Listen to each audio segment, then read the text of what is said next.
So we got Brandon Huffman set to come on in about 5 minutes. That gives us a window to kind of get to the conversation. And I see these Buckeyes in the room. There's some Buckeyes in the room. That's cool. I'm cool with Buckeyes showing up. Y'all know I love me some Buckeyes, right? Remember I told y'all about Illinois' defense? Told y'all didn't want to listen. Y'all didn't want to listen, right? Y'all gonna listen to me next time, I think.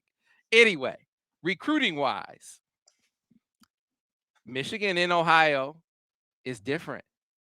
They go down and get Jordan Marshall. That gets attention. Now they were quick to say in the last cycle, whether it was the kids from Youngstown, Cam Calhoun, right? Any of those guys, they were like, Ohio State didn't offer. Now, if it's me, if I'm Michigan, I don't care if Ohio State didn't offer DBs. I mean, what does that really mean in the grand scheme of things, right? Not really looking at their stamp of approval on DBs at this point. Nor do I care about the offensive linemen that they didn't offer when I won back-to-back Joe Moore awards if I'm Michigan. But when they go in and get Jordan Marshall, a prospect that Ohio State wanted badly, it gets attention. And I sat down with Mo Douglas, and he said Ryan Day came in and he was making some progress. Like they're going to take care of the state. Like they're going to redouble their efforts. And it feels like Allen getting as much as beating Ohio State and beating the brakes off of them 2 years in a row. Going in and getting Jordan Marshall has kind of been it's kind of like a take stock moment for Ohio State where they've kind of circled the wagons, and it really has turned this Aaron Scott, Bryce West, this back and forth recruitment into a real battle royal. Yeah, and I think it's also you have to with Ohio State and Michigan and with Ohio State's success, you're not just going to walk in and start beating them. I think you have to establish some foundation, which you do with Cameron Calhoun's and guys like that who you like and you've identified as maybe players that they've missed, and build some momentum and some relationships within the state. And I think that's what happened at the end of last year.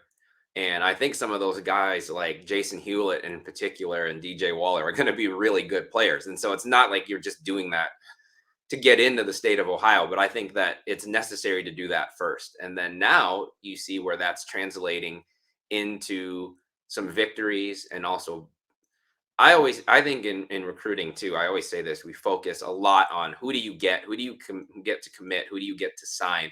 I think it is still meaningful, even if Michigan doesn't get Bryce West and doesn't get Elias Rudolph and doesn't get Aaron Scott. It's meaningful that they're putting pressure on Ohio State, and they're making it. They're making these into battles, and so I think that is. I think that means something, even if you don't end up signing those guys.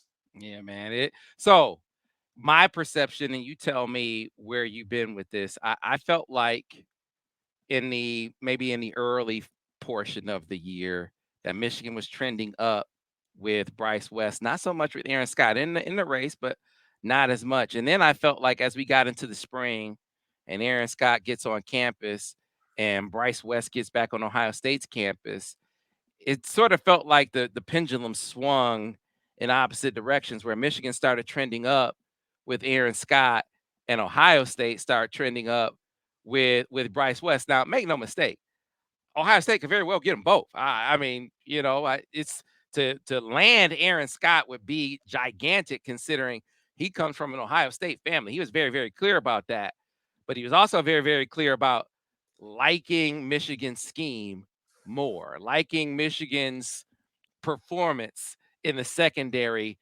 better, and that is sort of buoying Michigan standing with him. So I'm curious your take on how those recruitments sort of compare to one another and where Michigan kind of stands in both. So I actually might have a little bit of a different read than yours, where I think almost from the moment Ohio State offered, they were the leader for both of those schools, or it just was assumed that way because it was Ohio State offering in-state kids, and they were from programs that they had relationships at, especially with Bryce West being a Glenville kid, Mm-hmm. being a DB. That's a position that they have a corner that they've had history success at. I think that they started off as, to me, the leader for both of them. And every fans of every school can speak to this, but Michigan especially, when you lead too long for a guy and don't get him yet, you start to get nervous, right? It gives everybody else a chance to know what they're shooting for and kind of creep up the list. And I think that's what's happened, in my opinion, with Michigan and both of those guys. Is Michigan sort of just kept chipping away, and that's what they did. It wasn't, I don't think, at once just a shooting up of the list. I think there was, like you mentioned, a victory here, going back to the playoff here, and then visiting them at the school, getting them to come visit, introducing them to some of the guys in the class. Now you have momentum in Ohio. Some of those guys know some of those guys. You have them now talking to guys like Jacob Oden who are in the class. And so it's been steady, slow progress to the point where I think both of those races are legitimately neck and neck. It would be Michigan and Ohio State for both of them. I know Brice canceled his USC visit. Aaron Scott still really likes Oregon.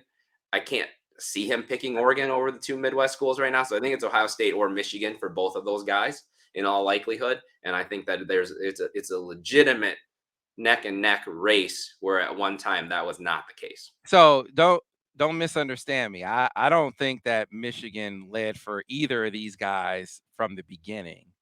I felt like Clink had done a really, really good job of connecting with Bryce's family. And I think that that was given, and we haven't talked about Steve Clinkscale, and we need to because he's been doing an amazing job. He's always been a really, really good recruiter, and I think he's flexing on people right now. And I think the early flex was, yeah, Bryce is Glenville, but Clink is connecting with the family in a way that has Michigan really trending up. But I think Ohio State, as they've sort of redoubled their efforts, I think, this is the Glenville guy, ties, lineage, all of that sort of playing in with Aaron is, you know, a lot of people think that I was basing my opinion just on Mo Doug being there, and that's not the case. He sent 5 players to Michigan. He's not gonna push this kid to Michigan. It's talking to Aaron. He went to that Michigan Ohio State game. And I think it impacted him, man. I mean, I know it impacted him. He's sitting there watching Ohio State get dusted left and right. I mean, you would think that at some point the players would look to the coach and be like, "Hey, man, do you know what you're doing? Do you have any clue how to coach in this game?" You would think those guys would have said, Brice, why you got your hand over your face? I would be asking that if I was one of those guys because I think you had people in the stands. Ohio State fans had to be wondering the same thing. Hell, I saw what you Buckeyes were saying after that game, right? So why would you think prospects would be saying anything different? And I think that's the case with Aaron, who may still wind up loves Ohio family, loves Ohio State, is really connected with the staff there, but has serious questions about the scheme and the DB development. So can Michigan seize upon that enough to get him? I don't know, but I think they seized upon that enough to gain some momentum in that recruitment, Allen.